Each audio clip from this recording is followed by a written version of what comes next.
Você está no canal Eu Estudo a Lição com o pastor Samuel Camilo Júnior.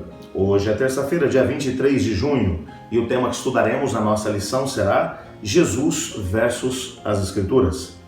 Uma coisa que precisamos compreender a respeito de Jesus é que Jesus não veio com a intenção de abolir aquilo que estava no Antigo Testamento e começar tudo de novo no Novo Testamento. O Novo Testamento não é uma ruptura com o Antigo Testamento, mas é apenas uma continuação. Acreditamos dentro da revelação progressiva na qual o Senhor Deus ele vai revelando a sua vontade no decorrer do tempo e da história.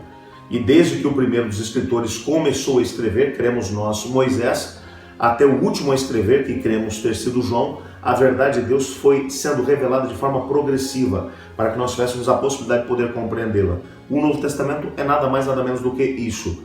Algumas pessoas olham para o Novo Testamento e dizem: o Novo Testamento é superior ao Antigo. Porque no Novo Testamento encontramos as palavras de Jesus, e Jesus em muitos momentos acabou deixando de lado aquilo que era o Antigo Testamento.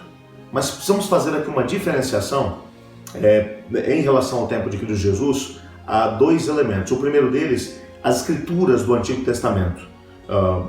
E ao mesmo tempo um segundo elemento que era a tradição que havia se cimentado através dos séculos, principalmente depois de Esdras e Neemias, e que no tempo de Cristo Jesus havia tomado um peso tão grande quanto o peso das Escrituras Sagradas. Só para você poder se situar e entender aquilo que a gente vai mencionar hoje, nós precisamos voltar à história, principalmente para o momento do cativeiro da Babilônia, que acabou acontecendo quando o rei Nabucodonosor invadiu no ano 605 da nossa era, aliás, antes de Cristo, o país de Judá ao sul, Jerusalém, e deportou os judeus para o país da Babilônia, onde eles passaram 70 anos cativos. Depois de 70 anos, Zorobabel e o sumo sacerdote Josué são levantados para poder trazer os cativos para a terra de Judá, para que eles pudessem reconstruir o templo. O processo todo é emperrado por uma série de fatores. Já estudamos sobre Esdras e Neemias recentemente. O fato é que Deus vai levantando Esdras, posteriormente Neemias, para que a construção do templo acontecesse, depois para que Jerusalém pudesse ser também reconstruída, e enfim, a nação de Judá acaba sendo totalmente reconstruída, principalmente sob a orientação de Zorobabel, Esdras e Neemias.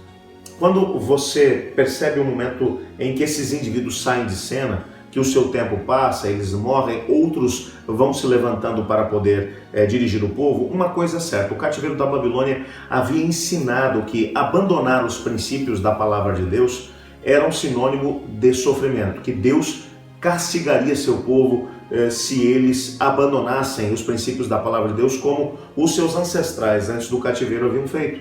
E eles tomaram a decisão de que eles valorizariam as palavras do Antigo Testamento, e para isso uma série de estudiosos bíblicos, de escribas, de mestres da lei surgiram para poder tentar proteger o texto bíblico. De maneira muito especial, quando alguns anos mais tarde, depois que o Império Medo-Persa acabou passando e o Império Grego assumiu o controle e conquistou aquele pedacinho de mundo ali no Médio Oriente, Alexandre o Grande costumava trazer templos gregos e ao mesmo tempo bibliotecas gregas em todos os lugares aonde ele se estabelecia. Quando ele chega ali na região de Judá, do país de Israel, ele percebe que há uma rejeição da filosofia grega de cara.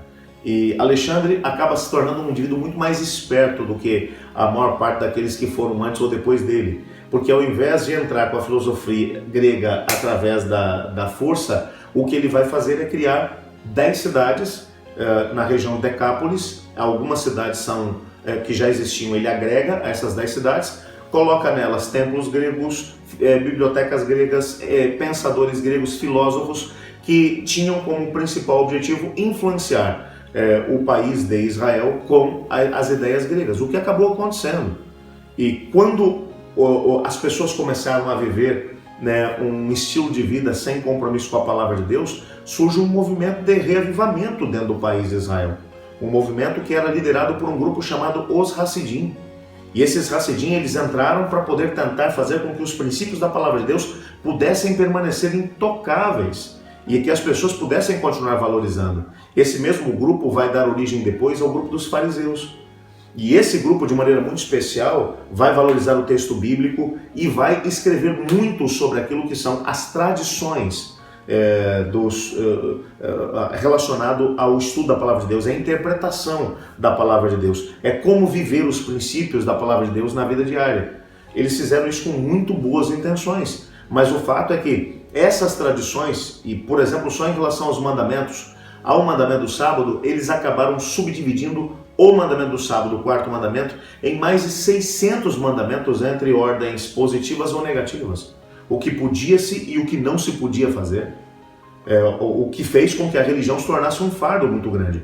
É bem verdade que a história vai provar que eles não o fizeram com segundas intenções, mas ao desdobrar aquilo que era a palavra de Deus, eles tornaram a religião um fardo. Nesse contexto, Jesus vem. E Jesus, em nenhum momento dos evangelhos, ele vai questionar aquilo que o Antigo Testamento vai dizer.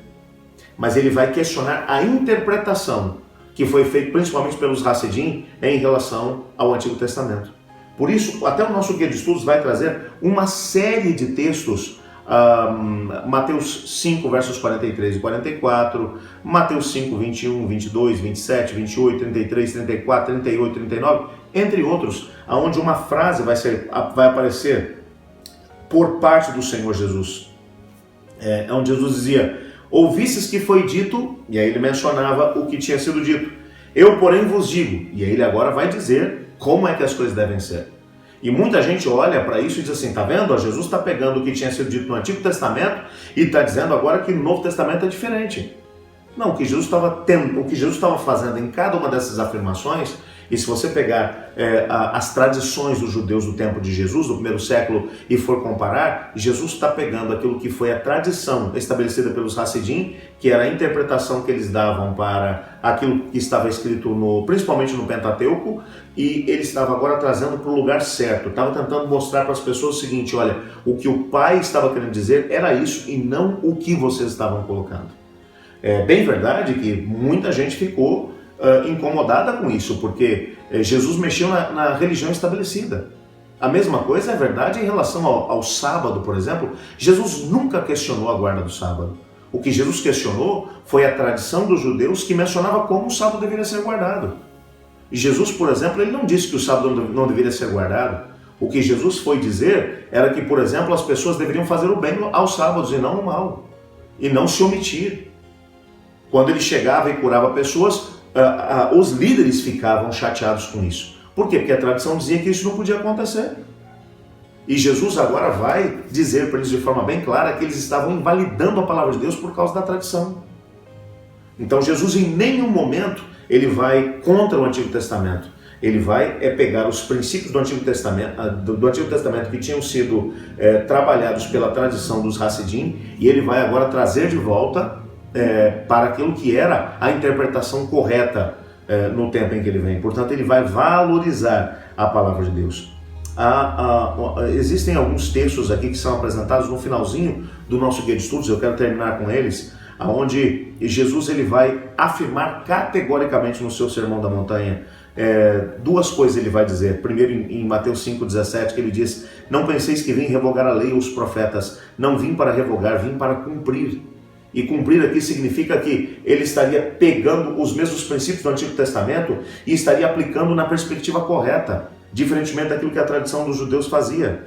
Em Mateus 5,19, onde ele vai dizer: aquele pois que violar um desses mandamentos, posto que dos menores, e assim ensinar os homens, será considerado o mínimo no reino dos céus. O que ele está dizendo? Duas coisas. Primeiro, que ele não veio para quebrar, e ele diz: vocês não podem anular nenhum dos mandamentos que foram dados no Antigo Testamento.